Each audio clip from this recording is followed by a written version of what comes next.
Now, my lord, section 74. My lord, 74 is the Council of Ministers. My lord, something would turn on this. Therefore, my lord, a history would be necessary. Council of Ministers in the... But Mr. Solicitor, the other significant addition that ultimately came out in this provision was, if you go by the original 76, Yes. at page 122, Yes, my lord. where this not later than 6 weeks was there. Yes, my lord. At that time, there was no provision that if the president gives an opinion and desires that the House should reconsider, after that reconsideration, what will happen? The consequence was not provided. So that suggestion first time comes from Loknath Mishra, page As a second amendment, and then which is accepted. Begum Rasool, she also pleaded. Well, I'll read Begum Rasool. I thought, my lord, it may not, but I must, my lord, read it. It's worth reading. That I'm sorry. Because then ultimately it is incorporated. Yes, my apologies to your lordship. My lord, kindly come to page 124. The context that after the president's opinion has been considered by the House, accepted or rejected, then there is no choice but to. No choice. I'm my lord saying that. I'm not arguing against that proposition. President of India, that's not a suggestion even at the end of my submissions. The Honorable President has right to either straightway give his assent or withhold the assent. And I'll show, my lord, what is the meaning of the term withholding the assent. But if he chooses the third option of returning it to the House, whether House accepts his message, recommendation, suggestion, amendment or not, and returns it back, he has no option, he cannot withhold, he has to assent the bill. I'm making it very clear and there is no, my lord, ambiguity on that. Please see, my lord, what Begum Azaz Rasool said. That in Article 91, after the first proviso, the following second proviso be added. Provided further that if after the President has declared that he withholds assent from the bill or has returned the bill with a request for reconsideration of the bill or of a specified provision thereof or of any amendment by him, the Houses of Parliament should, after reconsideration of his recommendations, pass the bill again with or without an amendment and return it to him for his assent. He shall not withhold his assent therefrom. Sir, the present provision in Article 91 provides for the action that the President has to take, presumably on the first presentation of a bill. But it does not make it clear that what should be procedure if a bill is returned to the President without accepting any of the recommendations. As my lords have said, 74 is silent of that consequence. Does it mean that he can again return the bill to Parliament for reconsideration of his amendments? This will mean unnecessary delay and will mean that the bill can be returned to Parliament more than once. My object in moving this amendment is to do away with this ambiguity and to make it clear that the President can return the bill to Parliament with his suggestions once only. But if the Parliament does not agree to the amendments that are suggested by him and returns the bill to him, he should not in that case return the bill a second time for the reconsideration of Parliament. In the House of Commons, any bills which has been passed twice by the House of Commons automatically becomes law, even if the House of Lords disagrees.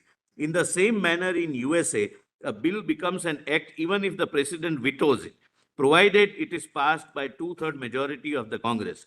Some such provision should be made here in this article also, so that unnecessary delay may not take place. With these words, I move the amendment. This is accepted, my lords are right, my lord, and I should have read it, my lord. Now, my lord, kindly come to page 126. My lord, we are now Article 74. That is, there shall be aid and advice of the Council of Ministers. Lord, please have a look at, my lord, what was the position in 1935. My lord, this came for the first time. It was not there in 1990. This has come in 1935. There shall be a Council of Ministers not exceeding 10 in number to aid and advise the Governor General in the exercise of his functions, except in so far as he is, by or under this Act, required to exercise his functions or any of them in his discretion. This was there. Correct, Manoj? Provided that nothing in this subsection shall be construed as preventing the Governor General from exercising his individual judgment in any case where by or under this Act he is required so to do.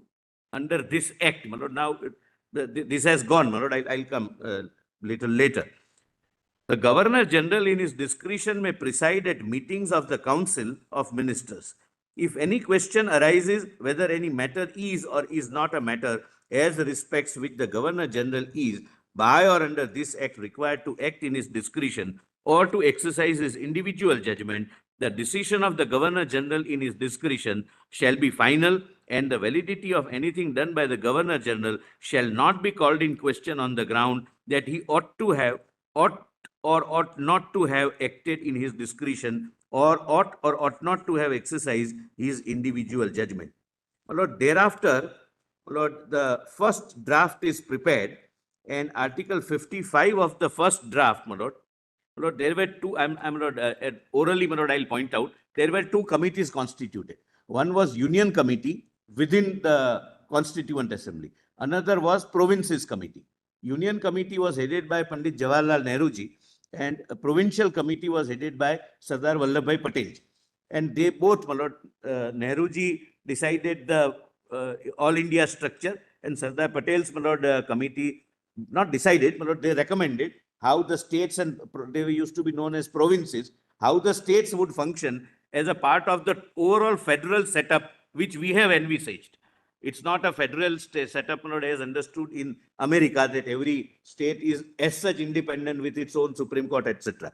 We have a different Its own constitution also. its own constitution. The governor is the chief, my lord, in American states.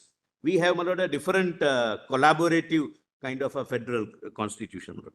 Now, when Mr. B.N. Rao, my lord, prepared section 55 is his, my lord, function. There is his version. There shall be a council of ministers with the prime minister at the head to aid and advise the president in exercise of his functions. After a detailed scrutiny, my lord, now draft, my lord, I'm skipping reading. 61 is what the drafting committee drafted. 61, my lord, at page 127, your lordships have. There shall be a council of ministers with the prime minister at the head to aid and advise the president in the exercise of his functions. Your lordships would notice the discretion, exercise of powers in his judgment, which was there earlier with the Governor General, is now not available with the President of India. He is supposed to exercise the powers as per aid and advice of the Council of Ministers. The question whether any, and if so, what advice was tendered by ministers to the President shall not be inquired into in any court. Please mark this, my lord. This is the sanctity given to the minister president advice, that it is immune from examination even by the courts. There are provisions made under the Constitution where some of the executive acts and legislative acts or quasi-legislative acts are made immune from the scrutiny of the court. That's the balance, my lord, of separation of powers, which I'll ultimately, my lord, assist your lordships with. 9th schedule. Yeah, yes. Other than 9th schedule also, there are certain issues where the Constitution bars any judicial scrutiny. That's, my lord, the fundamental principle, my lord. Then, my lord, how this, my lord, was debated. My lord, this is how, my lord, this article was debated in the Constituent Assembly. Mr. Mohammad Tahir, Mr. Vice President, sir, I beg to move that at the end of clause 1 of Article 61, the following be inserted. Except insofar as he is by or under this Constitution required to exercise his function or any of them in his discretion. So there was a suggestion that the discretion which is taken away from 1935 Act should be restored. If this amendment is accepted, then the article would read thus. Lord, I'll skip that. Now my second amendment is as follows, that the following new clause be inserted after clause 1 of Article 61. Article 61 is, my lord, precursor to Article 74, present Article 74. And the existing clause 2 be renumbered as clause 3.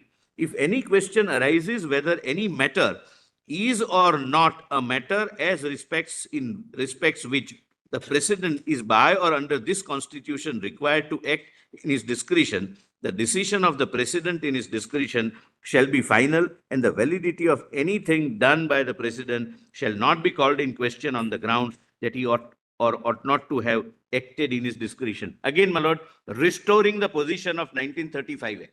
The Governor General had this discretion, and that discretion will not be called in question, was sought to be amended, my lord, or suggested to be amended while framing the article.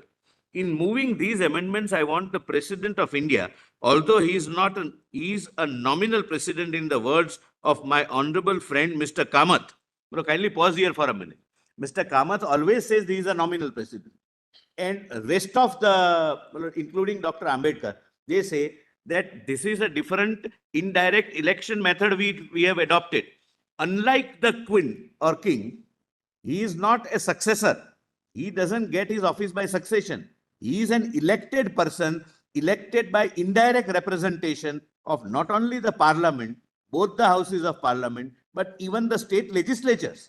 So he represents the legislative and democratic will and mandate of the entire nation by way of an indirect election, unlike in USA where there is a direct election of the president. But Mr. Kamath has chosen to describe the honorable president, but he says there is a nominal president. He always, I don't wish to go into it because it's not necessary, but he always found that he is not an elected person. He is not an elected person. That's how he understood it. And my lord, it would come somewhere, my lord, in the debate that he is an elected person. He represents the will of the nation, maybe by way of an indirect election. I elect my MP and my MP elects the president of India. He represents me. That's the reason why we call ourselves republic. Yes, exactly, my lord. That's the very heart and soul of the term republic. In moving these amendments, I want that the president of India, although he is a nominal president, in the words of my honorable friend, Mr. Kamath, still I want that the president should not be tied down all around. At least this house should be generous enough to give him the freedom of using his discretionary powers.